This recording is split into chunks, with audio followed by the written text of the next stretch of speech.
உங்கள் கையில் வெறும் 99 ரூபா இருந்தால் போகிற ஒரு பர்கரு, ஃப்ரெஞ்ச் ஃப்ரைஸு, கோக்கு ட்ரை பண்ணலாம். எங்கன்னா நான் உதயம் தேட்டருக்கு ஆப்போசிட்டில் இருக்க இந்த பர்கர் கிங் இவங்கள்ட்ட தான் நான் 99 ருபீஸ்க்கு ஒரு காம்போ கொடுத்துருக்காங்க. ஒரு வெஜ் பர்கர், ஒரு ஃப்ரெஞ்ச் ஃப்ரைஸ், ஒரு கோக்கு கொடுத்துட்ருக்காங்க. ஃபஸ்ட்டு அந்த வெஜ் பர்கரில் வெஜ் பேட்டி வச்சு நான் அந்த பர்கர் நடுவில் சில ஸ்டஃபிங்லாம் வச்சு கொடுத்துருந்தாங்க. சாப்பிட்ற டேஸ்ட் வைஸ் நல்லா இருந்துச்சு. ஒரு 99 ருபீஸ்க்கு ஒரு ஒர்த்தான பர்கர் தான் சொல்லுவேன். நெக்ஸ்ட் அவங்களோட ஃப்ரெஞ்ச் ஃப்ரைஸும் கோக்கையும் முடிச்சுட்டு வேறு ஏதாவது வெஜ்ஜில் ட்ரை பண்ணலாம் போது அவங்களோட டோக்கோ ட்ரை பண்ணேன். அதுவும் வெஜ்ஜில் பேர் 99 ருபீஸ் தான் தராங்க. அதுவும் சாப்பிட்ற நல்லா க்ரன்ச்சியாக பக்காவாக இருந்துச்சு டேஸ்ட்டு.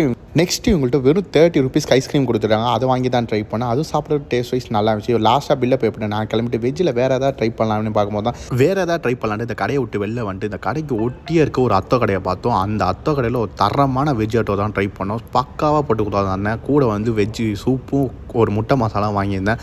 நான் சாப்பிட்டாலே ஒரு பக்காவான வெஜ் அத்தோன்னு சொல்லுவேன். இதை கூட அந்த சூப்பெல்லாம் குடிக்கிறது நல்லாவே இருந்துச்சு. அதேமாதிரி முட்டை மசாலா மஸ்ட்டு ட்ரைன்னு சொல்லுவேன் இந்த கடையில். சாப்பிட்டு நாங்கள் கிளம்பிட்டோம். உங்களுக்கு வெஜ்ஜில் ஃபேவரட் ஃபுட் எதுன்னு மறக்காமல் கமெண்ட்ஸில் கமெண்ட் பண்ணுங்கள். உங்களோட சந்திக்கிறேன். டாட்டா.